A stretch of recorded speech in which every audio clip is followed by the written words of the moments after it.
too big. Can I get some comfort, please? I guess I should have been honest. It breaks in my heart. It's weighing me down, baby. I'm like a river that's overflowed. The sooner you know it, the less do we hurt. Let me speak the truth. I know you don't wanna face it. You think it's too late, but I can see past the rain. Won't you lay it on me? Turn the page and burn it. Let's make up a big bonfire on the beach with the stars as our lighters, and throw our problems in the flame. Throw our problems in the flame.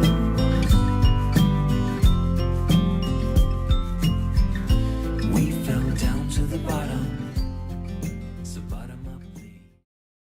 All right. Well, good evening, everyone, and welcome to Environmental Coffeehouse. I am your host, Sandy Shellis, and welcome to my babes of collapse, Jennifer and Karen, two women I love with all my heart, and having them together in one place, which is epic, everybody. I don't think you understand, guys out there, how epic this is.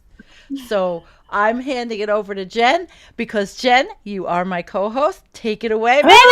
It is so absolutely fabulous to be here tonight. I'm so excited about this upcoming conversation. Karen, hats off to you and all your work and taking up the mantle of Postdoom. It's such important work, and it's so good to meet you tonight.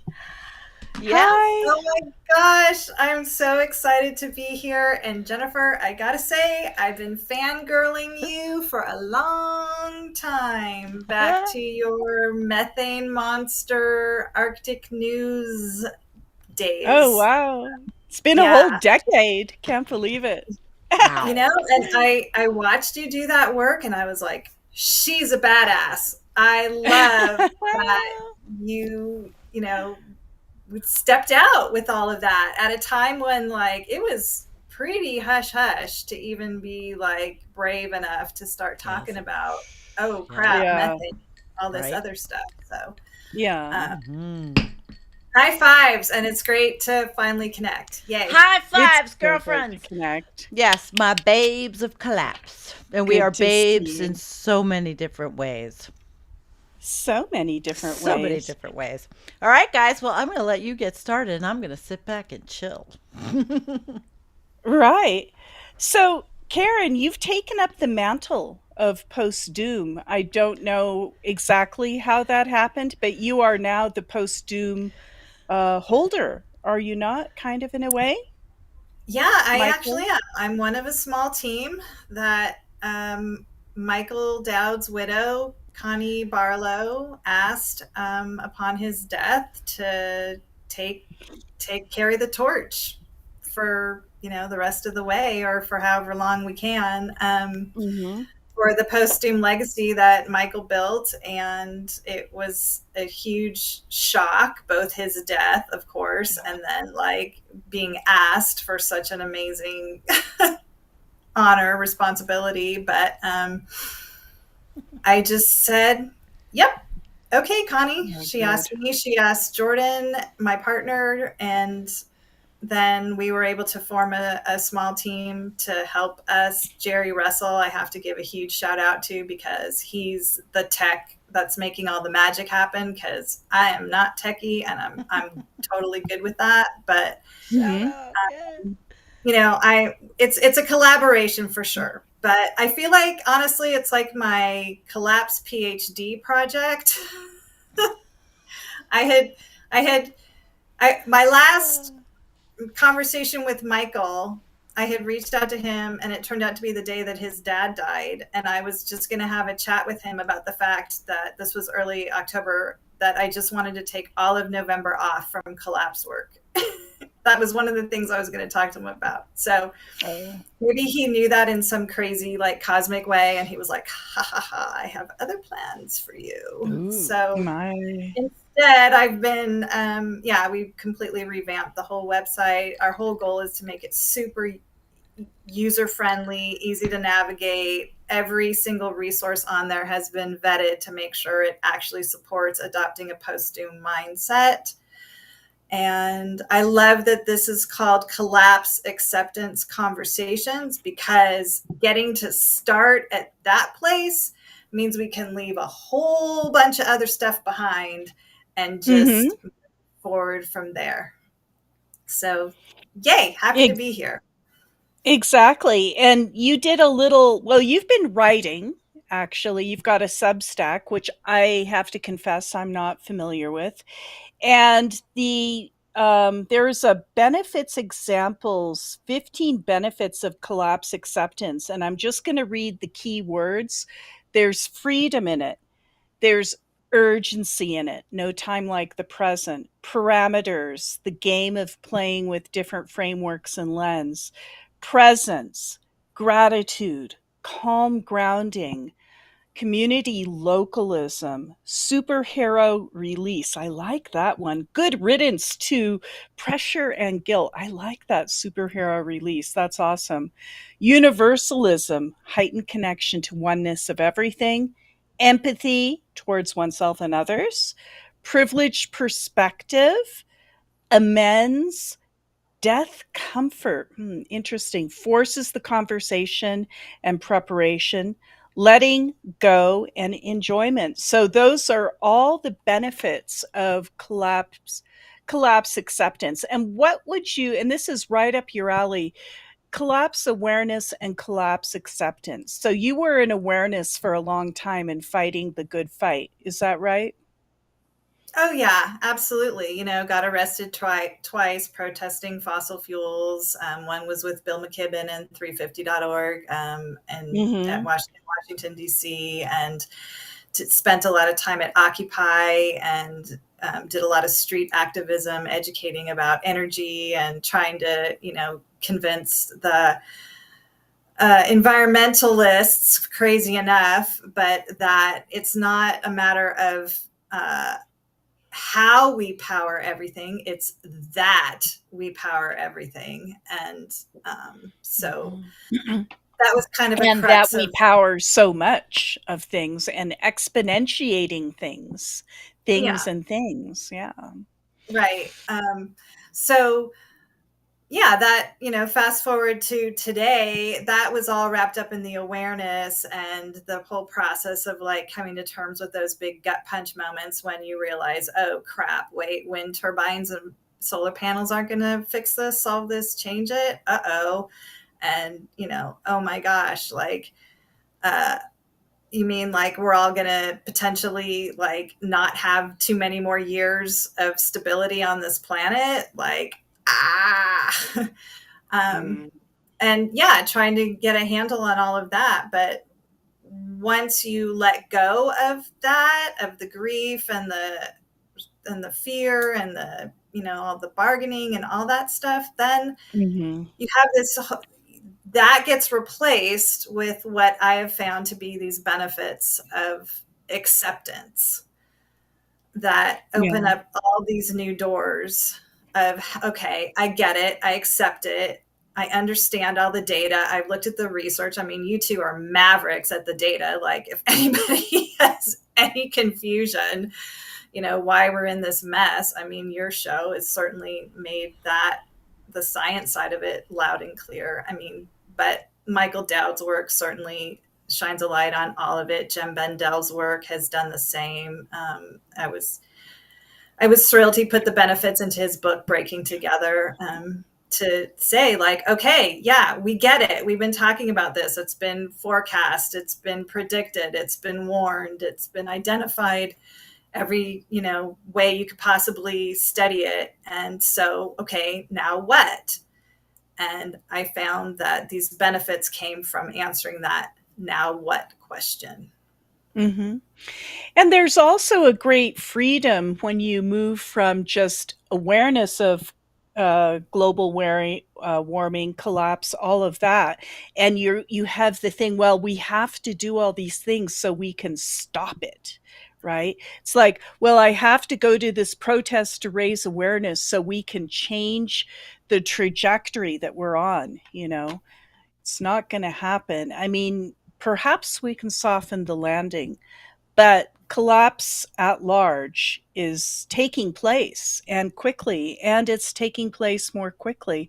And the interesting thing is the faster it seems to go, the more people are denying it, like vehemently, like over on the right and stuff like that. Have you noticed that they're just vehement about denying climate change? Well, I'm not surprised. To be perfectly honest, I don't pay attention a whole lot because one of the benefits for me is being very protective of my global hospice days, as I like to call them, and wanting to have the best ones that I can. And I've found that I have to be careful about the inputs that I allow in, because if I go pay attention to whatever the heck the right's doing, or, who knows, then that's disruptive to me. And then that can spill out to those around me.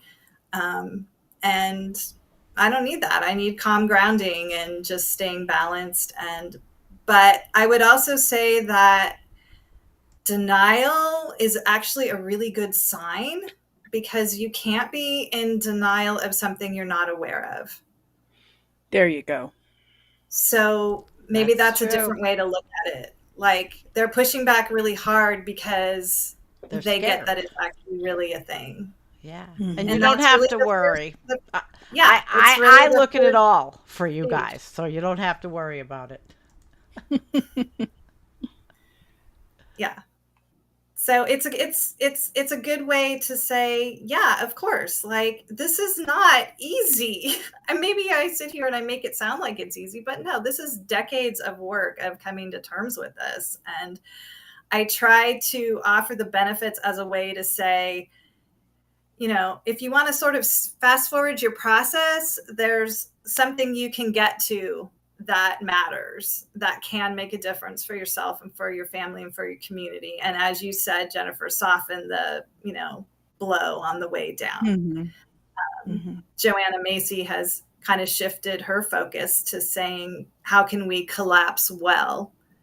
And I love that framing as a potential, goal to all of this. Like, could this be our last, humanity's last great test? Is, can we just meet this reality with as much grace? I use that as an acronym for getting real about collapse / extinction. Can we meet it with as much grace as possible, and then figure out ways for ourselves, for our families, and then for that to ripple out into our communities to do a better job on the way down? For when I say our communities, do not think that I am not 100% including all the non-humans in that statement. Yeah.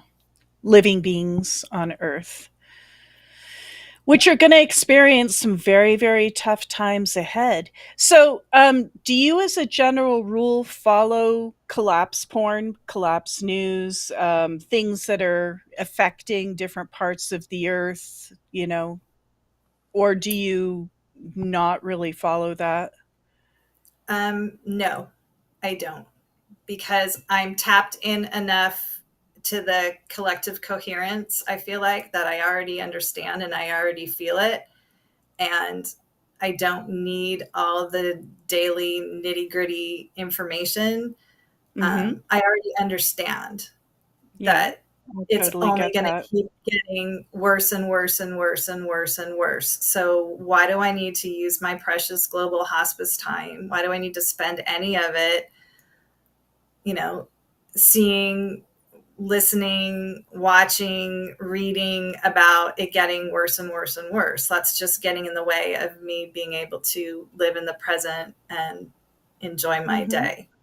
If it's right here in front of me in my community, like the wildfire that almost took our house out, and coming up on the 3-year anniversary, that I can see the burned out ridgeline from where I'm sitting right Whoa. now. The flames are that close. I Oh mean, my goodness. yeah, I'm paying attention.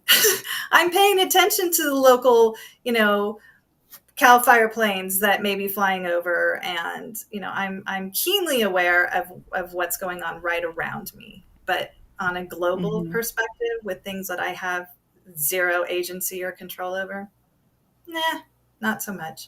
Doesn't mean I don't Hmm. care. I'm empathetic, Right. but Well, Karen, not everybody has to do the same or be cookie cutter. I do that, and I'm constantly enmeshed in the weeds. What is it? And the bull and all that. But that's what I do. And we're all different, but we're all collapse accepting. That's the bigger picture. yeah, I make it really clear at the beginning of the benefits. These are seeds, not a recipe. There is no one right way to live. I credit that with Daniel Quinn and Ishmael. And there is no one right way to collapse well or to collapse or any of it. I mean, it's truly individualistic in how whatever makes the most sense to you. Yeah. And yeah, if that fills a need, fills a niche, does something for you, and makes your day, makes your global hospice quality of life days better because you are tapped in and getting that information, hey, enjoy. Well, Hmm. I wouldn't say it's always enjoyable, but I would say that it's always a learning experience. And when Jennifer and I do our hot and heavy shows, oh boy, do we always get something new out of that. We always learn something new. And Yeah. it's useful for us, but like I said, everybody is different. Right. Absolutely. Absolutely.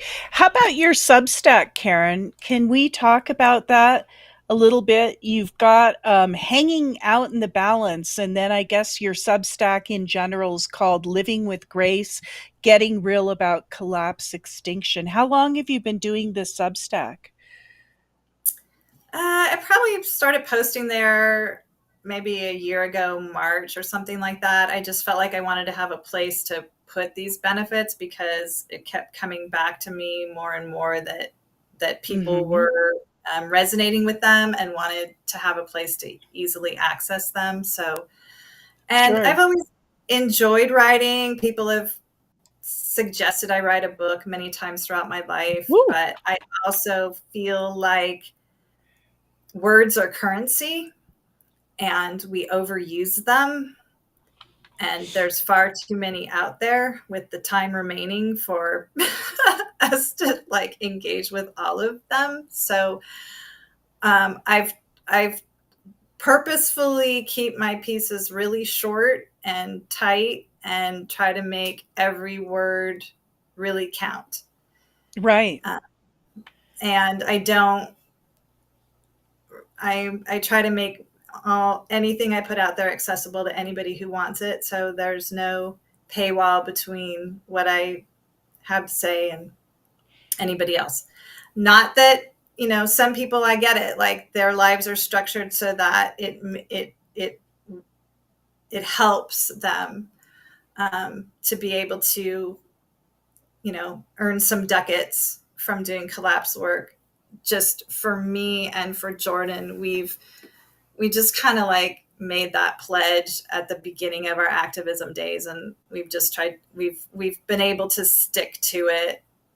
Don't get me wrong though, if we like needed help, um, we would take it, and we have had people give us generous donations in the past that have helped support our work. So Mm. Well, that's wonderful.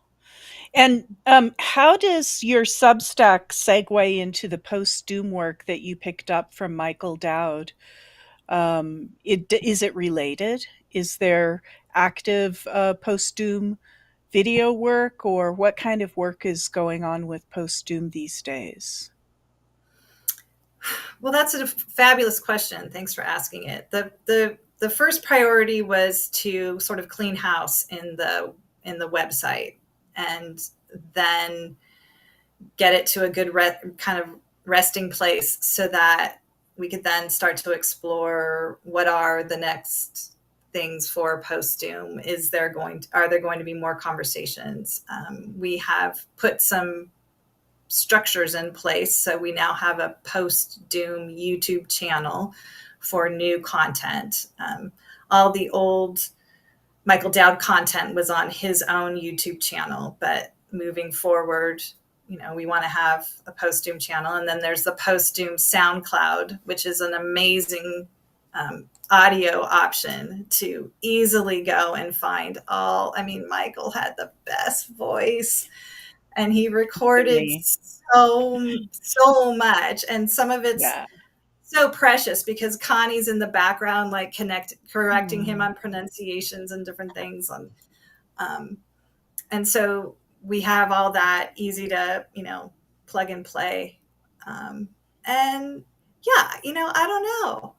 Sometimes I honestly feel like everything, again, words are currency. Like, is there more that needs to be said? Really? Or is there enough out there for people to go, yeah, okay, cool, got it. I'm going to go live my life, figure out how to collapse well. Hmm. Go to Applebee's like Carol at the End of the World. Have you seen that show, either of you? No. No, No, but I will now. We'll have to see it. I don't even know what it What is. channel is this Oh, on? okay, Netflix. Carol at the End of the World. Okay. You Okay, have to I'll watch check it. it out. Oh, I absolutely. Thanks. We'll do another show all about Carol Cole. Okay. Oh, shit. Hey, Jennifer, you want to tell us what you're Yeah. doing? What you're doing now with the collapse? Oh, well, yeah, Yeah. I've kind of gotten involved with a group here of people in Boulder. And oddly enough, we meet on Sundays, every other Sunday. And oddly enough, we just met last Sunday. And the topic was collapse awareness versus collapse acceptance. And I love meeting with the Boulder group because we always meet at somebody's house. So we can sit down, have coffee, have a talk, and try and keep it concise. We keep it to about 2 hours because, collapse, there's no end to it. You can talk forever. But I love it. I love talking with people and being able to look at them and build community that way, build local community. So it is a fabulous group. And we're all in the Boulder area. And so we meet, a couple times a month to talk about these things and talk about how we're dealing with it and, different insights we've had. And, it's a friendship, with all these people. So there are probably about 15 of us or so. So that's what I've been doing with Collapse lately at a local level. That's huge. Yeah, I think it's great. I have an online women's group on Zoom that I've had. I organized a little over 2 years ago, and we're still going strong. And it's so fabulous to just be able to, have my bestie bloomies. Shout out to any of you that are here in the chat or who watch later. But it's it. But to have like a live in actually in person, like Yeah. that's just next level, Jennifer. So Yeah, and that's everybody great. is collapse aware and everybody is dealing with it in their own ways and there's usually a theme and we take turns being a moderator so you can Well, leave we it to have Boulder. emails and stuff like that. So, Leave yeah, it to that's right. Boulder, Leave where it to all Boulder. So everything that has happens. been a really good experience for me to kind of get more grounding and more socialization at the local level. Oh, and Carolyn's in it too. Carolyn Baker. We're besties in that group. So, you know. Oh, that's cool. Yeah, Yeah. Carolyn put the benefits in one of her books too. Oh, did Un, she? Undaunted. Yeah. Oh, that's wonderful. I had no idea. Oh, Oh we yeah. we Yeah, love Carolyn Carolyn. actually came to our house here in the Sierra foothills Oh, back, really? back in the Fabulous. day. Yeah. We Yep. love So her. We all yeah, love her. The she's grande great. dame of the Mhm. movement Very much is so. Carolyn. Yes. You know, I recently found a group in Rochester, New York, and I found it because of you, Karen. You've spoken with them. They did an interview with you guys, and I found it when I was researching, and now I think I might. It's an hour and a half away, but it might be worth it to be able to go, and it's because of you. I don't have it pulled up, but I've got the information. So, and they interviewed you, so I'm really excited about this. Oh, that's great. Yeah, Michael was one of his big things was connecting people. He was so good at that. And Yes. and so part of wanting to honor his legacy is to continue to help do what I can to connect people, because I just think more and more like we need each other. And the worst thing is to get to the reality of understanding our predicament and then feel so isolated and alone because you literally have no one to talk to about it. Mhm. And so Well, having your show and having support groups in the Connect area on Postdoom, we have different ways to find people, and there's so much room for way more opportunities for people to connect. So please reach out to me if anybody has ideas on wanting to do a group like you did, Jennifer, or do an online thing, or we just need to keep talking about it. I really mhm. feel. I Yeah, think that's great. Environmental Coffee House is such a great collective, and Sandy has done amazing work in bringing this community together and building it in her own technology and being the cheerleader of everybody. And Hats off to the you. mama. I am the mama You bear. are the I mama. am the You mama are bear. definitely. Yep, I have all my babies, and like obsolete optics. Brett runs the Discord, and you guys know I have a new show with the three young guys, the three Dumigos, Oh, and they'll be that's coming great. back. They've done their first show. I threw them together, but they will be Good. back. It's Justin Liso, Brett Wolf, and Scott. Oh God, Scott, the End of the World Party. But anyway, everybody out there knows them, so they will be coming back. My Domingos, yeah. Oh, that's fabulous. I love coming up with the names. Yeah, that's Yeah, support. keeping it fun is also, I have enjoyment as benefit number 15, and I actually have taken some Mhm. flack for that. Like, isn't that nihilistic to say, like, you should be out there like enjoying things and like working on your bucket list if you feel like you have one? Um and I'm like, no, like I think the worst thing that we can do, especially for all the rest of the community of life, is just be like sad and mad and depressed and curmudgeony and all the time. Like that's just not. I take my lessons from the wild world, and I watch how they interact with each other on a daily basis, and they're just going about their lives and having their days, and not getting into too many fights and not sitting around moping and crying. And hi, Lyra and Charlie. I don't um, sit Oh, around good to moping and see you. crying. Good I to keep see you. myself. It's great to see you, Charlie. I just have to say, I keep myself so goddamn busy. I have no time to mope and cry. yeah, Literally, no, I don't. Jennifer could tell you the kind of gardener I am because she's been here.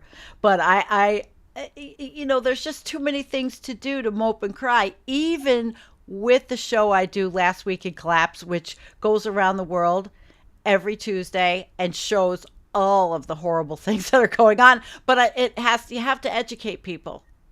I think, yeah, because in order for them to become collapse aware and then collapse accepting, you've got to put it in one place. And sometimes it's harsh, but I can do this. I can do it. yeah. And Michael was all about that too. So yeah, if anybody needs like any type of reality check or deep dive understanding of all of this, just go to the Postdoom website and watch any of the videos that he made in the video area. And if you really want to take his full course 2-hour tour, he pretty much leaves no stone unturned, and doesn't like specifically dive so hard into the science, because there's other places you can find all of that, but definitely touches on it. And yeah, you do a fabulous job of making it clear. I just want to put this up because Tommy's very much a part of our community. He says it's okay to be mad. Being mad does not imply living well, moving on, etc. Do not let spiritual gurus who are trying to sell you something convince you otherwise. And that's true. There's nobody here trying to sell anybody anything. We can be mad, glad, whatever. It's an accepting community. Yeah. I'm not telling you what to do. Nope. Only saying what's worked for me. I've spent a lot of time being mad about all of this, being a mama bear, being, in the streets, raising my fists, saying like, da da da da da, being very mad, a lot of it. And I had to do that. It was important for me to be able to express all of that. And now, where I sit with it today, it's just not something that I need. When my neighbor starts target shooting, and I used to run and hide in my closet because I hated the sound of it so much, now I'm like, there's Mike practicing his guns. Okay, cool. My family will tell you, like, that's a huge change. But again, that's just what I've needed to do for me to keep my own oxygen mask on through all of this, because I feel like it's really skills practice for when it's really hard. Like for all of us in the privileged classes on the Titanic right now, it's maybe a mild inconvenience at times, but there's nothing like majorly disruptive in our lives. Correct. Yet. Not yet.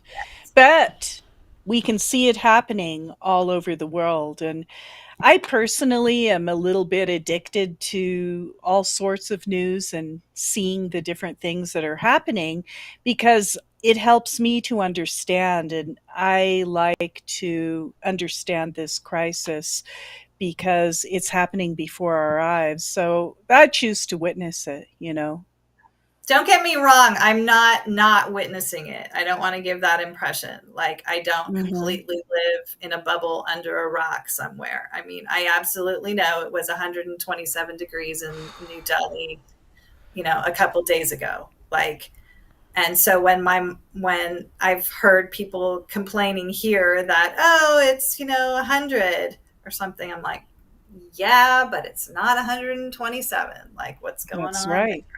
So I am tangentially aware. Absolutely. Yeah, sure. You just choose not to dwell on it, and I totally get that. Well, you're in a support role, Karen, and that's a very needed thing. You don't have to dwell on the negative if you don't want to, but you're in a support role, and that's a very positive thing. Thanks. Yeah. I try to keep my oxygen mask on so I can help others. There you That's go. That's kind of the rule on the airplane. That's true. That's right. Absolutely. Jordan, your husband's here with us, and he said Karen is on a team, in a tribe, in a village with people who do keep eyes on the various feeds, which is, great. And that's what I feel like our role is here on this channel. Yeah, that's true too. And it's all connected. We all have our little parts to play, I suppose, in this big unfolding collapse story of, wow, what an interesting time to be alive on the planet. Isn't that the truth? I mean, when you think about it, we have seen this crisis really take off within our own lifetimes, and how rare that is for this earth. These are geologic times. These are things that take a long time to roll out, typically when there's an extinction event, and this one is got a lot of momentum to it. I have to agree. I mean, the things that we are witnessing, and you know, somebody had said to me, well, is it maybe that they've always happened, but it's just social media is where you're seeing it more? I'm like, no, I'm sorry, but monkeys don't drop out of trees like this. And the floods that are happening in China and Brazil, Rio de Janeiro, all over the things that are all of it, and then all of the different wars. Yes, that's been happening, but they seem exacerbated. They seem even more cruel. And I'm not just talking about Gaza. I'm talking about every single thing that's going on in everywhere. Just more cruel and awful Yeah. as I think this thing happens. I think Derek Jensen talks about baselines, and it's really an important part of the understanding. It's like, I'm 56, right? So I have baselines that go back, I can remember being a young child, right? So when there was half the amount of people on the planet that there is today. And so when you have those baselines, you have the ability to say, yeah, no, this is different. This is absolutely different. When you grew up with an iPhone in your hand, your baseline is completely different as well. So it's hard to get the right perspective on understanding exactly how it's all unfolding, depending on your age and your level of privilege. I'll toss that out there again because, that's certainly true. And so being able to learn from each other and witness as witnesses, for us older gals to be the more wise witches in the village, to say like, okay, but listen to us. We've been around the block a few times. We do have a few things to share. That's right. That's right. We do, because we have lived and seen a lot, and that's why I feel like my role as the an elder to the younger people that follow us is for to bring up support, but also lend my wisdom and knowledge. There isn't anything I haven't been through in some sense of the way, you know. Maybe not a horrible fire, and there is someone I follow on Twitter, Survivor, and he also does a Medium article, and he writes all about how to survive. He was in the Paradise Fire. Oh, Survival gosh. Network. And I'll have to put a link into him because I really like him. And he does analyze fires and insurance and he does all of that. And he's been very helpful in me with my preparations here because, I'm kind of a prepper. So there are those people too that want to help you that way, because the physical is a big thing. We're all alive and we all have to get through some of those awful times, like the tornado for me, back in 17. Every time we have wind, I get PTSD. Can't help it. Yeah, Yeah. no kidding. Got a little PTSD left over from that one, eh, Sandy? Yeah, I do. Gosh, yeah. But you've had some Yeah, things go on there, Jennifer, in Colorado that have been scary. I mean, we're very close to the mountains here, and the mountains get very dry. They're full of trees. We've had a number of fires, some of them very close in Boulder. About 11 years ago, we had a massive deluge, which you wouldn't think that Colorado would have a deluge, but this was a confluence of like 3 hurricanes down in Mexico, and it just crept up and it just poured for like 8 days, poured a lot for 5 of those days. And whole towns and cities were cut off. Lyons was cut off. They had the National Guard here. A town called Jamestown was cut off for a long time. I mean, there was tremendous damage because these canyons, they're not, they just channel the water, and usually these towns are in the canyons, not on the mountains themselves. So yeah, we've definitely seen our share of disasters, and I hope we don't have too many more, but only the future will tell Yeah, all what's going bets to are off. happen. All Yeah, bets all are off. bets are off. We don't know what's going to happen. And that's why we need Yeah. those people that are with the collapse acceptance people, but we need the survivalists, I think, to be part of the story here. The people that know the skills. That's all, you know. Yeah, Jordan likes to describe it as like collapse con.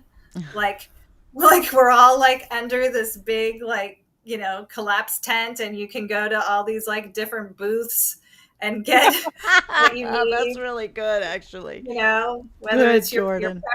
prepper stuff, or all your, nitty gritty details, or your, grief support. So important. Which is what So much. Carolyn does. That's what Carolyn Baker's does. And that's Hmm. why we've Yeah. had her because Yeah. she's invaluable for collapse grief support. Hmm. Yeah. Yeah. And we And, all know her. I mean, That's great. it's literally coming for everybody in some way, shape, or form. Like nobody's immune. So you just, I live here in a high fire area of the Sierra Nevada foothills, knowing that I've known this the whole time. We moved here in 2012. I've known the whole time that it's not a matter of if it burns, but when it burns. And Mm. that's that's a harsh reality, but it's also a very freeing way to live, because I've already let go of so much, expecting it's just a matter of, and it almost happened, literally almost happened. It was a wind shift away from, and I was like, all right. And that's what part of this prepping work is about. This collapse acceptance is prepping work. It's building resilient skills to know that, okay, I'm going to stay calm. I'm not going to be, I know stuff is coming. I don't know what, but I know, just accepting that it's going to get worse lightens the load, I feel like, when it does. Hmm. I think that's true. You know, I want to put up a comment by Sam. It's coming for every white pine tree in Figure Lakes.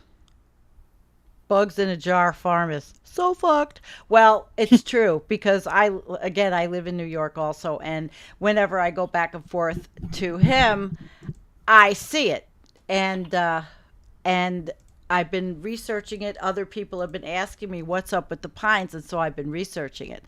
And that's when I miss Gail Zawacki because she was the tree person. She had a website called At Wits End, and she passed away. And she was a big part of the community. Do you remember her, Jennifer? Gail I Zawacki? do. Yeah. Hmm. I do. Hi, Gail, wherever you are. I always still go back to her At Wits End, even though she's gone. So there's a lot of things happening all at once. And so that's where you come in with the acceptance is right. Right? I mean, really, what are you going to Yeah. do? So what you're going to do is you're going to be really, like, for me at least, what has made sense is to just be really hardlined about quality of life every day, making every day count, being super grateful every day for water coming out of the tap, for Yeah. food Hmm. food security that we currently have in the United States, like a ridiculous amount of food security still. It's crazy. But 40% of food in the United States is currently going into a waste stream. That's how Oh. much food security we actually have. We're Yeah. producing too much. It's pathetic, Um, actually. so being grateful that we can have this conversation. My gosh, like, the opportunity to even do this. I mean, there's just so many things every day that I get to see birds, I get to see wild creatures running around, and so, and then, like, Hmm. we've got Jordan and we've got 5 kids between us, 19 to 27, and And so are most of them at home? yeah, my two live with Jordan and me, and then Mhm. his three live with their mom 5 minutes away from us. Oh, wow. So we're all grouped up. They were raised as collapse native kids. So they're less, I think that has influenced their desires to, go out and get on the treadmill and start building their 401ks and all of that. And we've been supportive of wanting them to have the best quality of life that they can now while they can. Jerry calls it their golden retirement years because they're And not it's going to get like up. you're living, there is no future, it is today. And even It's Roger, he said the same thing, and that's on one of your pieces, Karen. There is no future. You're living for today. We live for today. Yes, there are certain things you want to plan for the future, like, silly things like having the cat carries downstairs in case of an emergency, and I got to shove them all in and get out of the house. But I mean, but that's immediate things, acclimation to all the mess. Yeah. One question I'm asked a lot, and I'm sure you're asked a lot too, Karen, is how long do we have? And that's a tricky thing to answer, and nobody really knows. Because how long do we have? What does that actually mean? Does that mean, till all life is gone or till different parts of it collapse? What do you think about the timeline? Yeah, I mean, everybody wants to have that crystal ball to know, right? Right. And we just don't. But I think there's enough data, and if you're paying attention, like to feel like if we made it to 10 more years, um, we might, but it might be like not very fun. Um, I mean, that the planet's not getting any cooler, that's for sure, and the trends are Not not getting any coming cooler. down, that's for sure. And um, I try not to like get trapped into that conversation, but I saw what as soon as I saw the IPCC use 2040 as such a conservative way, like using way old data already, and then they tossed 2040 out there. I was like, oh crap, like okay, like 2040 for what? Yeah, for what? 2040 for what? for like we're in deep doo doo if we haven't like fixed everything by but it was pretty dire. I forget exactly what it was. I'm not the statistics guru that you are, but it was enough for me. And then but I it's a rickety house of cards. Like right now in our community, we're dealing with a water crisis because at the same time that a slide took out a major water canal diversion out of one of the reservoirs, the main powerhouse on that reservoir also went out. And it's been a huge scramble because they have no way to release water from this reservoir once the snow melt stops, and it can't just spill over the top. So all these communities down the hill that are depending on this water are super compromised right now until they get it fixed. And it was supposed to be like, oh, we're going to have it fixed at the end of May, and then it was, oh, the first week of June, and now we're seeing, oh, the end of June. And it's just one little example of continuing to put duct tape on the Titanic, Mhm. and there's only so many of these things you can fix. So I Oh, guess duct that's a tape long is a great. long a long way of saying um, I live my life as if today's the last day that things are stable and everything works. Oh, Mhm. that's quite Interesting. interesting. Well, we've got a lot of people chit chatting out there.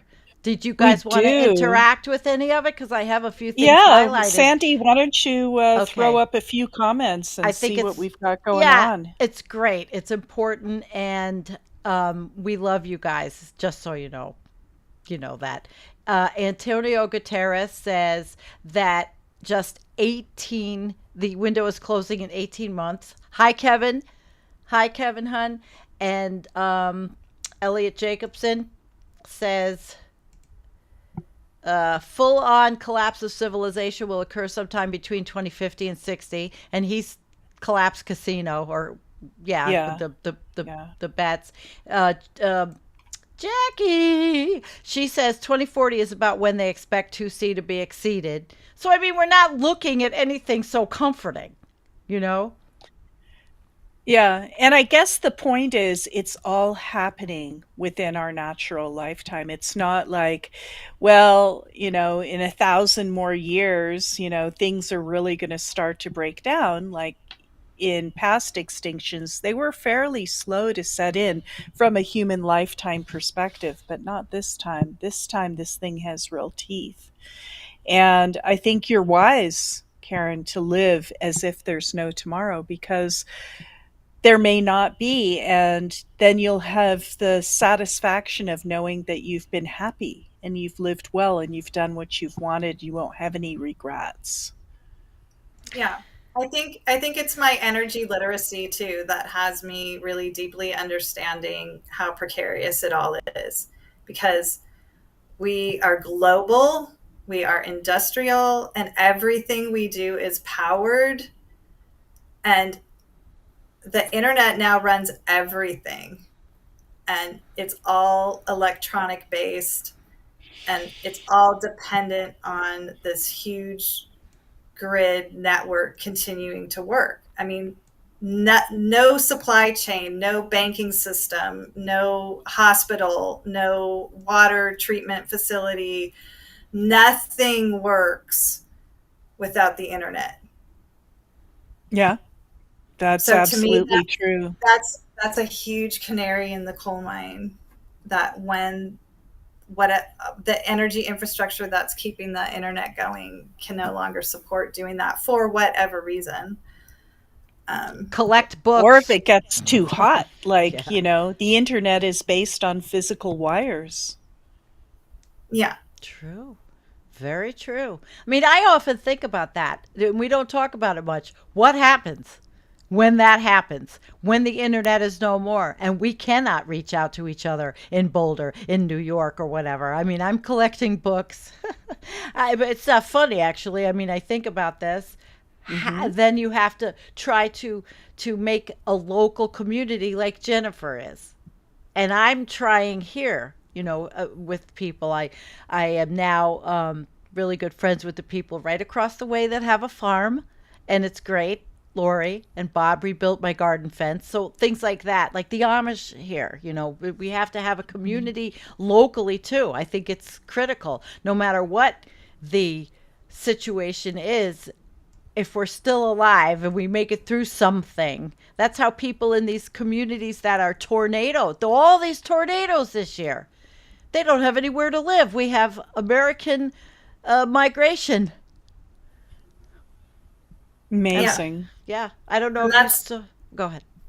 we'll just and that's it's the boiling frog, right? Like or it's the tetherball game where it just kind of like goes around and around, and then it like speeds up at the end. Like again, it's just these like cascading catastrophes, one on top of the other. Like we're still have the ability to like put the pieces back together ish, but one on top of the next, on top of the next, on top of the next. It's just like the insurance crisis. I mean, is another example that's being felt in Florida. It's being felt in California. Yeah. It's just these are all like little more holes in the hull of the ship, gradually over time. So yeah, eventually it's just too much. And I think yeah, I don't think, again, when the internet goes down, like civilization is we're done. Like you can't, like nothing we do, there's no banking, you have no money, there's no gas, there's no, all of it. And then, so if we're still alive because of whatever took that out, spared Right. some humans, then, what is the world even like to be in and for how long? And, just the water alone, like how many people are so dependent on municipal water systems? Yeah, I People don't think feel about that. very They think about blessed. I'm food, but not. they rarely think about water. And Well, I but think they are now, though. I mean, there's people that are thinking about water because of the problem with Mexico wanting to say, well, screw you Oh, to the God. Southwest, who mhm. in that situation. The water wars have been predicted for quite a while. Like Yeah. that's kind of and they're ongoing. I mean, they are happening. Um, but yeah, but again, it's like it's do we needing to have the playbook on how it all goes down at what interval and what way does it really matter on the deck of the Titanic, understanding all the nuances of how it all plays out. I'm like, yeah, no.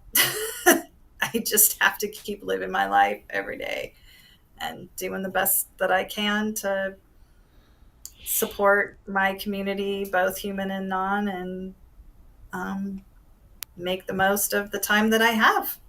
And your husband says, I guess some humans may survive collapse, but they'll wish they hadn't.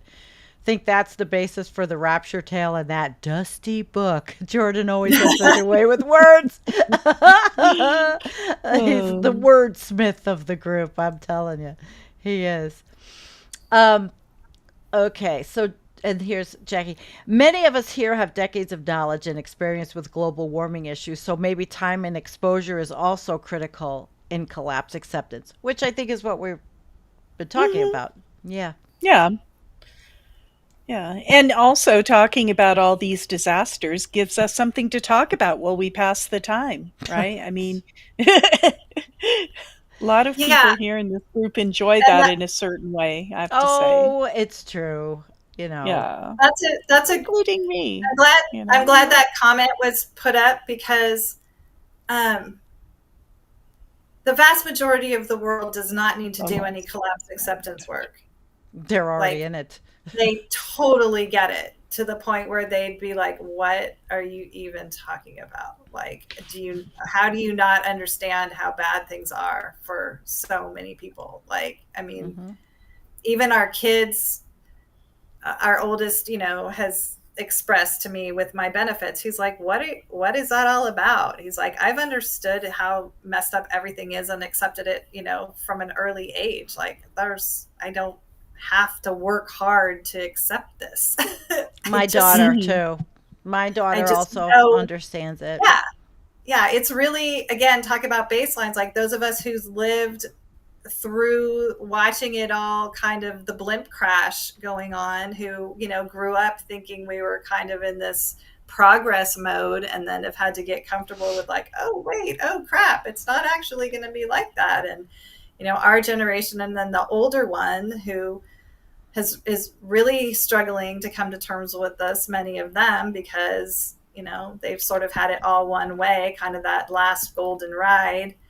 And it's hard for them to let go of imagining that's all going to continue. So there's really actually a small band of privileged people doing the acceptance work, Yeah. to be perfectly honest. Here's another one from Wanda, astrologer, climate witness. Karen, do you find that you have newish people who find the channel and your Substack? Yes, I Okay, do.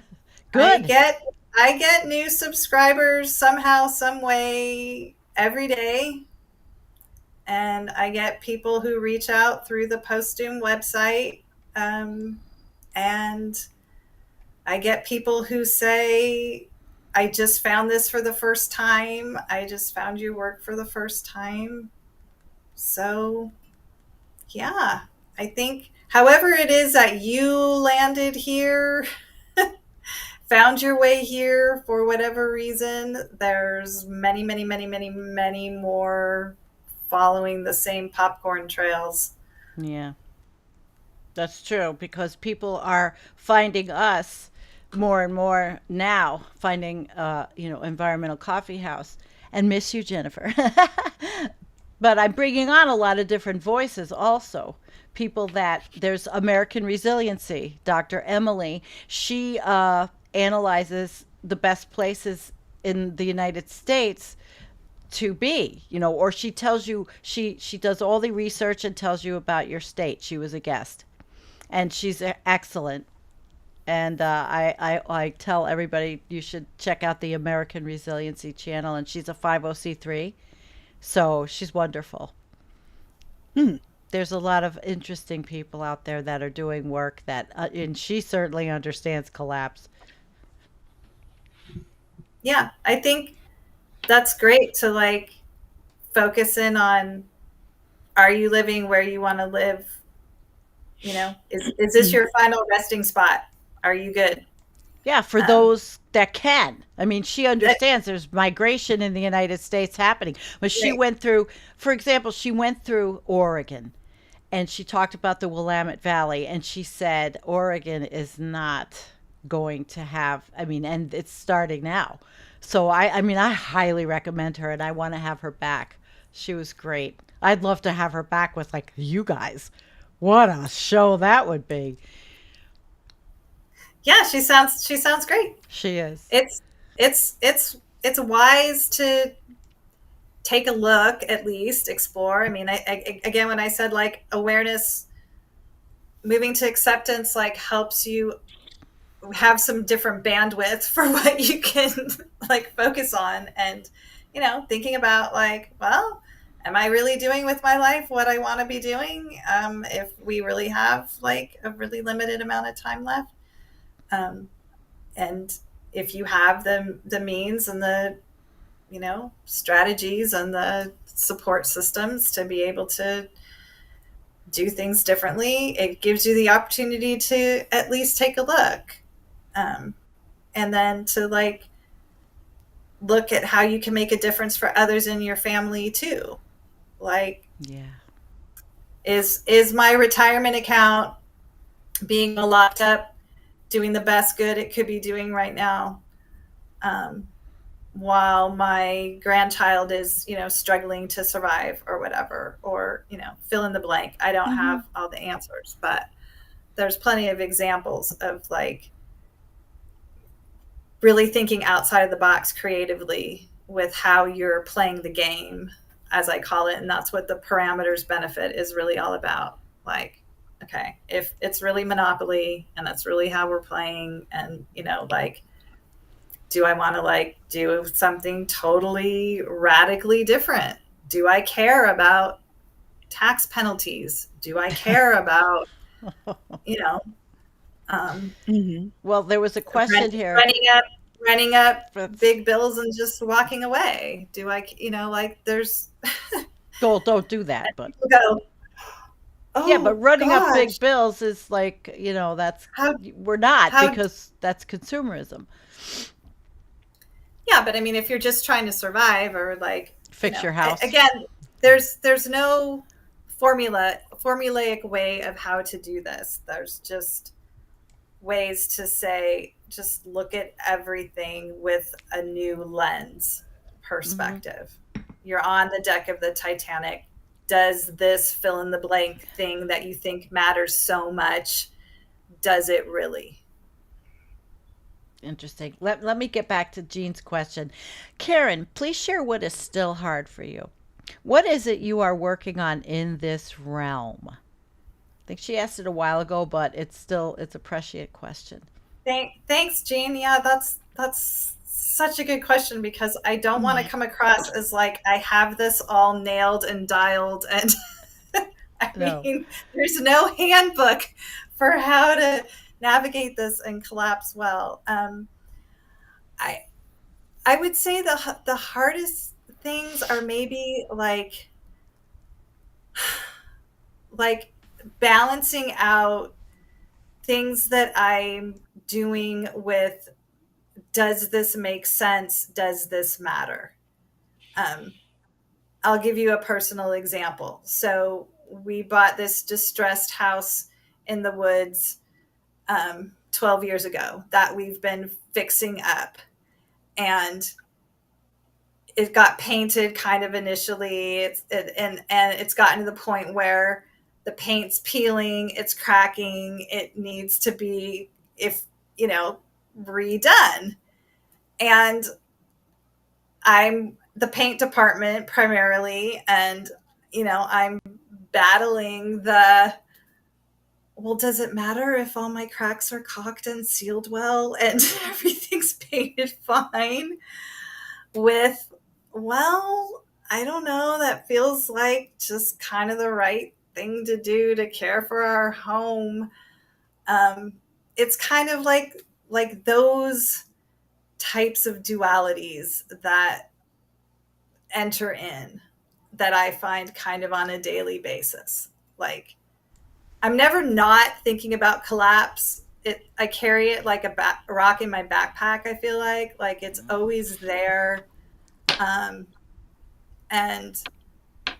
sometimes it feels a little heavier than at other times, but it's more those things. And I have the same, time frame questions as everybody else has, so it's, I don't know. What would you say, Jennifer, to that question?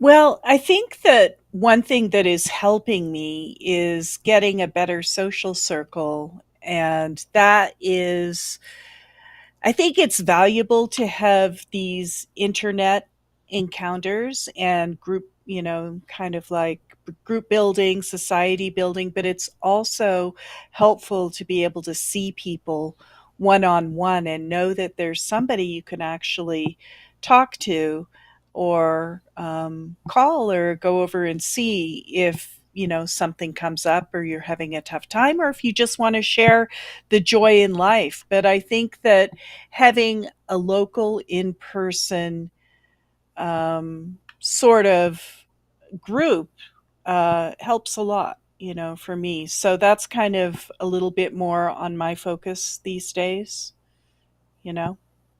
And why not start your own? For those of you out there that feel you can't, there's always one person you might be able to talk to. One person. There's a group. One person. Somebody local. That's a start. I certainly have here. I mean, I have a meeting this week with, Debbie. Jennifer, you met Debbie, right? Yeah. Concerned citizens of Allegheny County. We're getting together, and you're Yeah. damn right. I'm going to talk about collapse acceptance with them because they know, but nobody talks about it. And I would like to shift some of what we do in our local environmental efforts, like to keep toxins out of the road, what they put in the roads in the winter, things like that. But to go to the bigger issues, and she's getting it. Yeah. I've brought her in What the would you fold. say, Sandy? What would you say is the hardest part about collapse acceptance? Let's see. The hardest part for collapse acceptance for me, I don't know, it's kind of physical and emotional. I have to accept the fact that my whole body's collapsing. I mean, it's terrible to say it, but I suffer for pain, pain all the time. And I'm accepting, I guess I'm accepting that on a personal level that, I mean, I'm at this age and I'm rebuilding garden beds that I have no business doing and killing myself and suffering. But I've accepted, I guess I've accepted it. But the hardest part for collapse acceptance sometimes is just waking up in the morning and realizing, holy shit, it's happening. These things are happening. I want to push them away, but I can't. So I guess that's part of it. And the awareness was going from collapse aware to acceptance was tough, and it is for a lot of us. It is. It's for everyone. Yeah. It's super hard.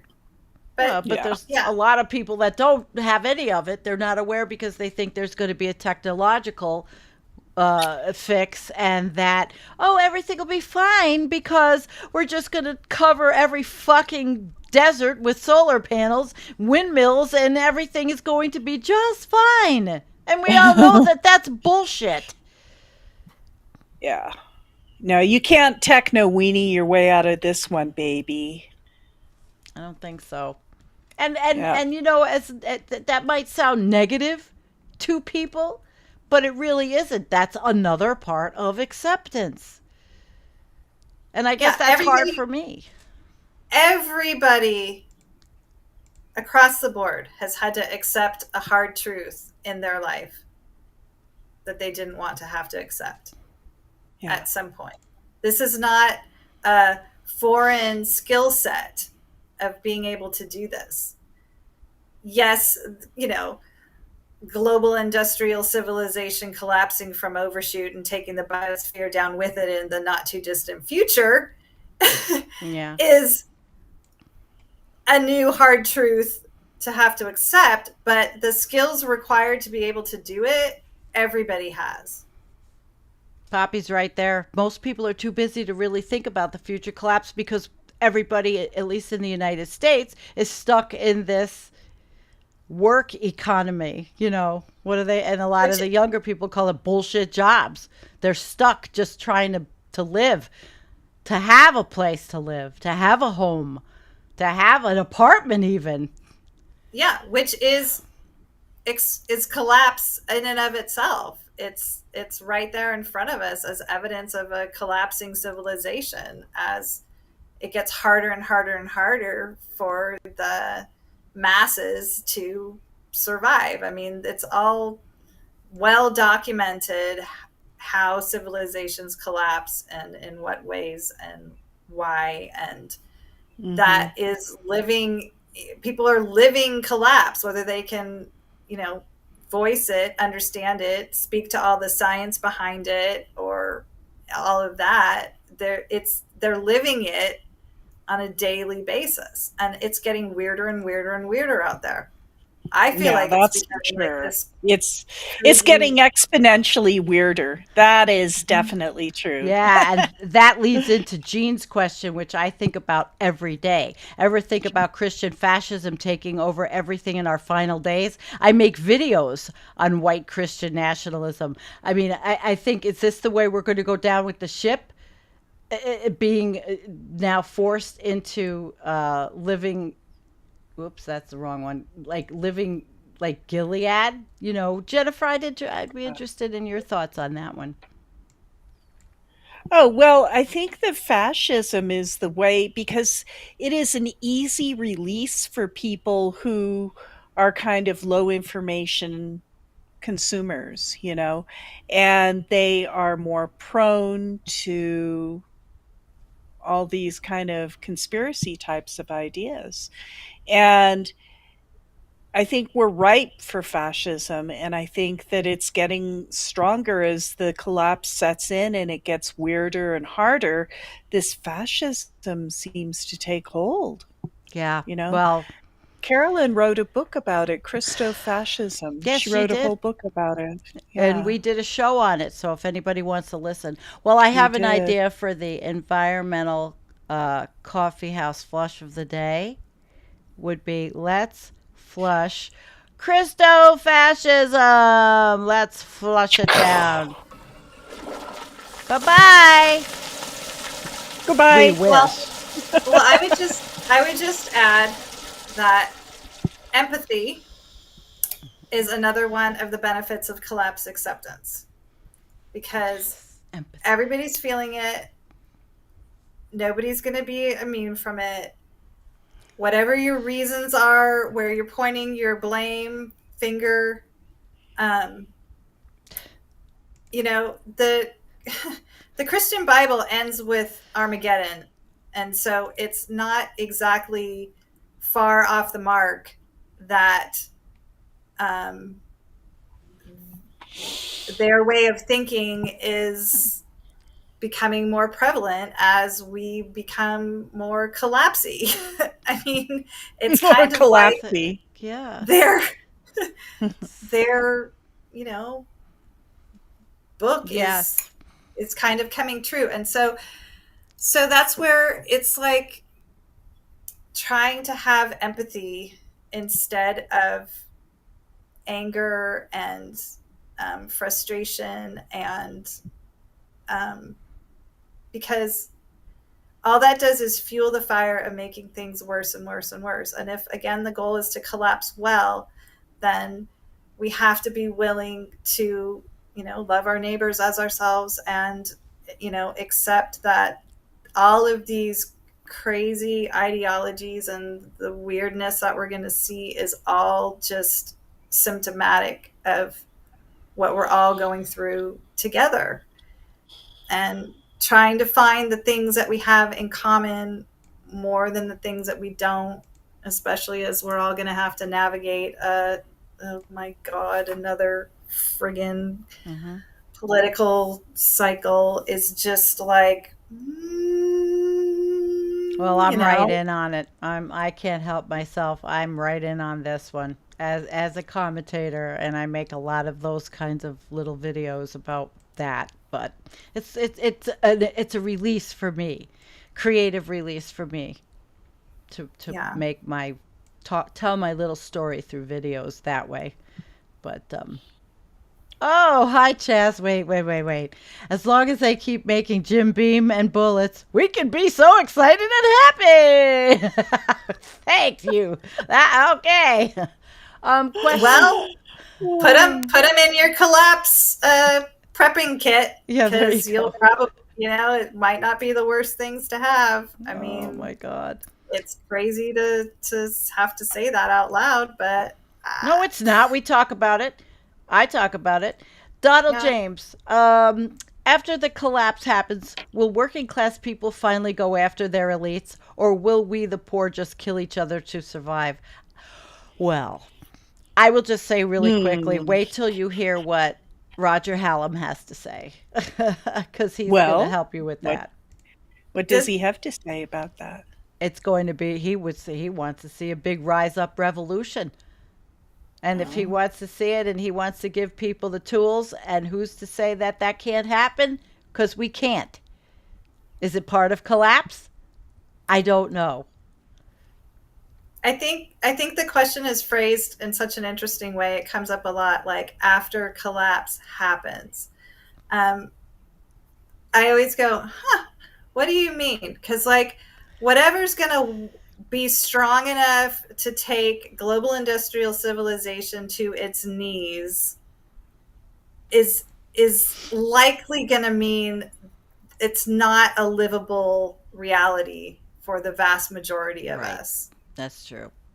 And so getting caught up in like what's going to happen after whatever like nuclear holocaust event, or like, Jennifer made the methane monster films, which I just thought were so fabulous, that made it so clear to me how methane is on, the top 10 list of like, oh, wow, that yeah. could actually be pretty bad pretty fast. I mean, it Any all number. presumes, and anything that comes after collapse presumes a livable climate, presumes water that you can drink, presumes food to eat, has so many things like wrapped up in it that I just don't see being there for the vast majority of people dependent on global industrial civilization to survive.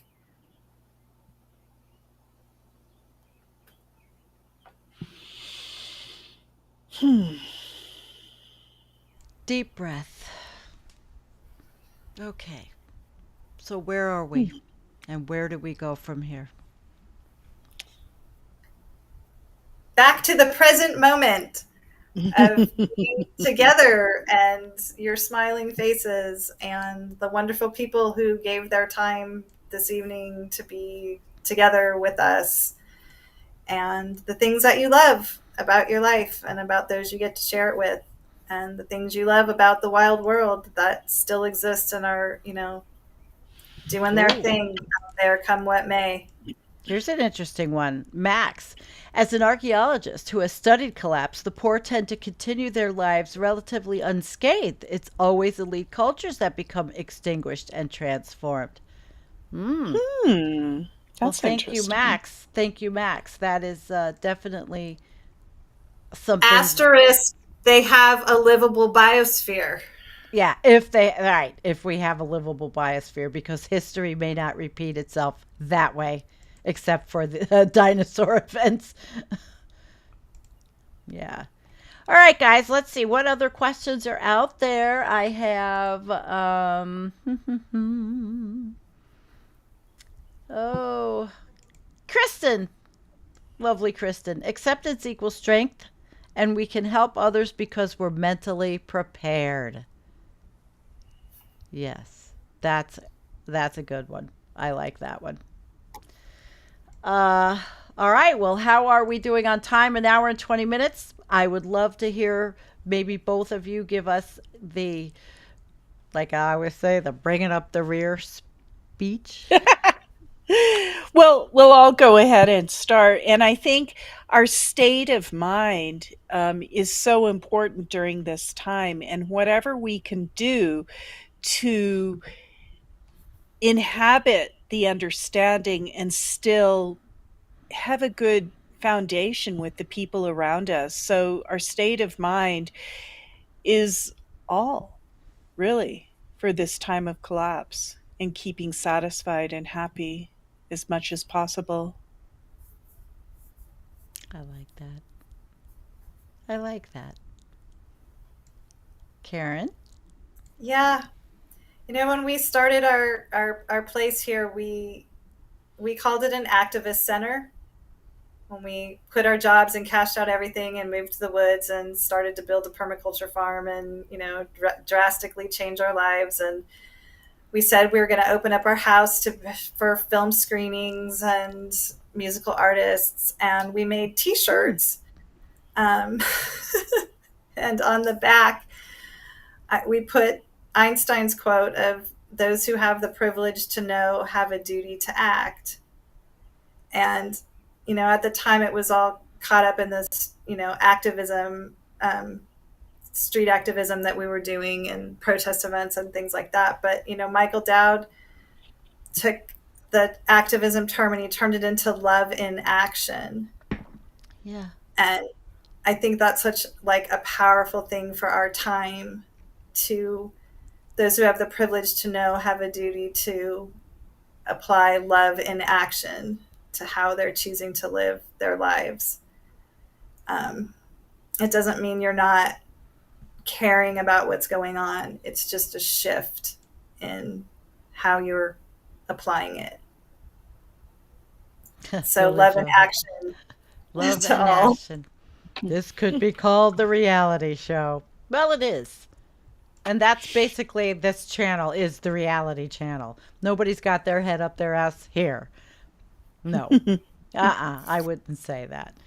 All right. Well, and I'll add one more thing, and add away. There's lots of places you can go to have collapse awareness conversations, but it's far more rare to have collapse accepting ones. And that's right.